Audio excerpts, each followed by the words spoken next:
अब देखो यहाँ पर 1858 के एक्ट की जब हम बात करते हैं, 1858 के एक्ट के तहत भारत से ईस्ट इंडिया कंपनी के शासन को समाप्त कर दिया गया। 1858 के एक्ट के तहत भारत से ईस्ट इंडिया कंपनी के शासन को समाप्त करके भारत का शासन ब्रिटिश क्राउन के हाथ में चला गया।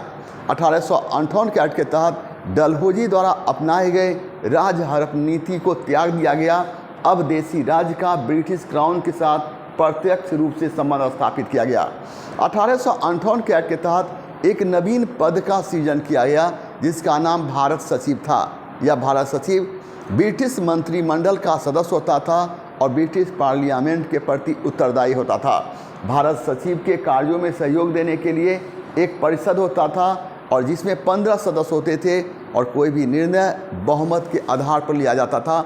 लेकिन भारत सचिव को यह अधिकार दिया गया वह अपने बहुमत के निर्णय के विरुद्ध भी अपना निर्णय ले सकता है। आपसे यहाँ प्रश्न ये रहेगा कि किस भारत से ईस्ट इंडिया कंपनी के शासन को समाप्त कर दिया गया, किस एक्ट के तहत? 1858 के एक्ट के तहत पूछेगा। तो अब भारत का शासन किसके हाथ में चला गया? अब भारत का शासन ब्रिटिश क्राउन के हाथ में चला गया। पूछेगा किस एक्ट के तहत डलहौजी द्वारा अपनाए गए राज हड़प नीति को त्याग दिया गया? तो 1858 के एक्ट के तहत।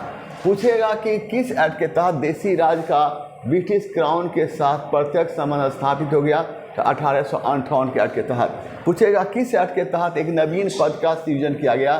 तो जिसका नाम था 1858 के एक्ट के तहत, और उस पद का नाम क्या था? तो भारत सचिव। पूछेगा कि ये भारत सचिव कौन होता था? तो ब्रिटिश मंत्रिमंडल का सदस्य होता था जो यह ब्रिटिश पार्लियामेंट के प्रति उत्तरदायी होता था। ब्रिटिश पार्लियामेंट के प्रति उत्तरदायी होता था। पूछेगा कि भारत सचिव की सहायता के लिए क्या होता था? एक परिषद होता था जिसमें कितने 15 सदस्य होते थे और कोई भी निर्णय क्या तो बहुमत के आधार पर लिया जाता था। लेकिन भारत सचिव को यह अधिकार था कि वह बहुमत के विरुद्ध भी अपना निर्णय ले सकता है।